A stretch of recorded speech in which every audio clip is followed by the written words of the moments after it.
Okay guys, for today's video, meron na pong update dun sa app ni Atome. Para sa akin not sure kung same po sa karamihan. Pero gusto ko na pong ipakita sa inyo yung savings feature sa loob ng Atome app. Apparently, nag-update na po siya para sa akin and na-offeran na po ako to open a savings account. So let's check yung application process and interface and then paglaruan po natin para makita natin kung anong meron dito sa savings ni Atome. Interesting ba or wag na lang? So samahan niyo ako, pag-usapan natin yan. Sit back and let's discuss. Coming right up.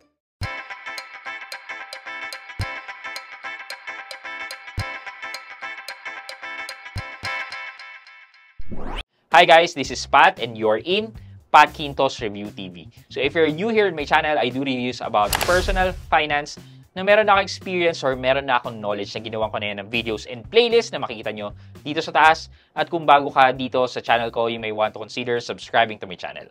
Yeah, so couple of weeks ago, we already reviewed this nung waitlist pa lang. And then, sinabi natin yung details, so on and so forth. Kung na-miss nyo yung video na yon, you can head over to this video, ayan, para malaman nyo yung ibang detalye about this savings ni Atome. But to let you know guys, hindi po kay Atome tayo basically nagbabank. Ang nag-handle po ng savings account natin ay si Netbank. So parang ano po siya alam nyo po yung last save ni Lazada, wherein merong saving service sa loob ng Lazada. Pero ang nag-handle at nagmamanage nung funds na yan ay si CIMB Bank. So, posible naman din po yung ganitong arrangement dahil meron ng precedence. Nangyari na dito sa last save. Also, tingnan nyo, sa GCash, merong mga banking service doon. Yung GSave nila, nandyan ang CIMB, nandyan ang Cebuana, nandyan ang Uno Bank, nandyan ang Maybank. So, pwede naman pala talaga mangyari yan. So, let's head over sa Atome app and let's activate my Atome savings account powered by Netbank.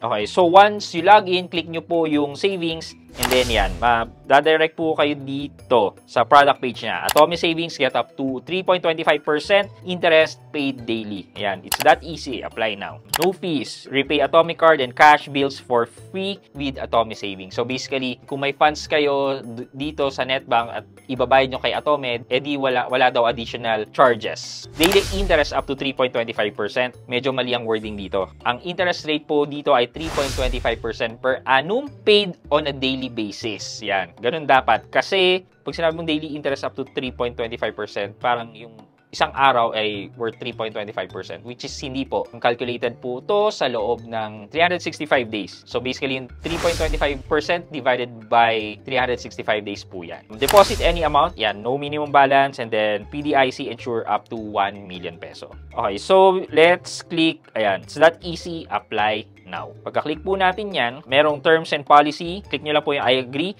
but I suggest na basahin nyo po yung terms and condition policy nila. And then, kapag nabasa nyo na, then mag-I agree na po kayo. Tapos, mag-agree and continue na po. Pagkatapos po nyan, ito, may OTP verification. Tapos, pag na-verify na po nyo yan, may couple of questions na itatanong sa inyo to verify yung identity nyo. But basically, meron na tong information na to with Atome. Bini-verify na lang po. So, enter nyo yung birthplace nyo. Tapos, may consent and waiver po na parang ino-authorize daw po natin si Netbank para ma-share yung information natin with those partners. And then, yeah, basically, basahin nyo na lang po yan. Sa tingin ko lang naman po parang wala namang something nakakaiba dito sa consent form na po na to. And then, yan, after you agree, ito na po, nandito na po kayo sa savings page ni Atome. Pero hindi pa po created yung account. So ito po nakalagay, your account is ready. Ang sabi po dyan, activate now. And then click confirm or activate later. So activate po natin.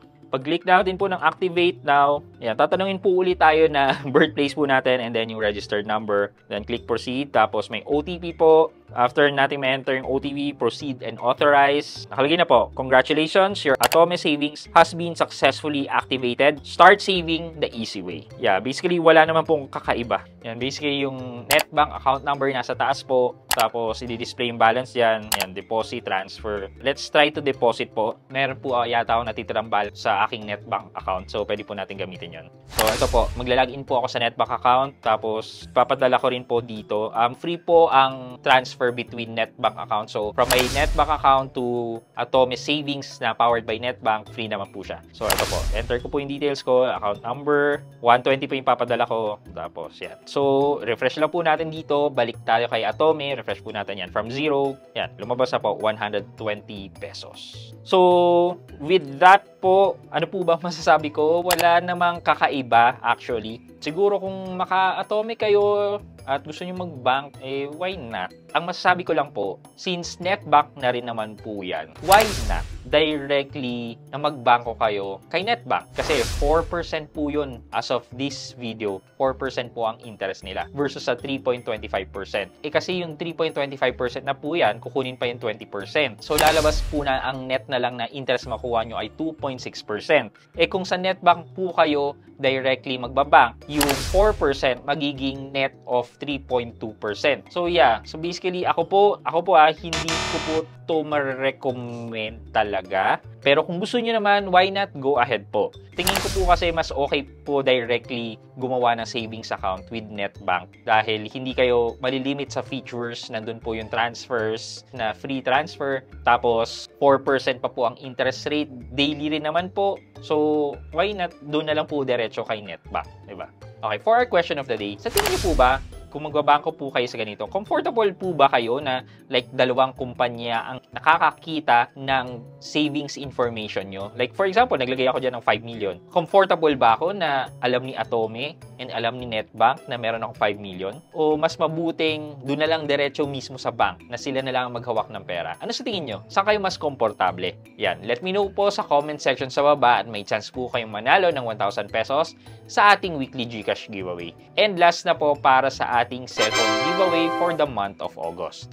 Before we end this video, mag-shoutout po muna tayo at shoutout kay Dulce Amor 143 at Dulce Amor 143. Sabi po niya, watching from Taiwan. Ayan. At Dulce Amor 143 or Dulce Amor, shoutout po sa inyo and thank you so much po for watching and supporting my videos.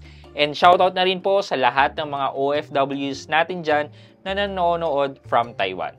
Yan. Shoutout po sa inyo. I hope you like this video. Leave a thumbs up and if not, wala namang problema dyan but continue to support me by subscribing to my channel by clicking the subscribe button and also the bell button sa tabi ng subscribe para makareceive ka ng latest notification sa lahat ng upload ko. Again guys, this is Pat Quinto and you're in Pat Quinto's Review TV. Bye-bye!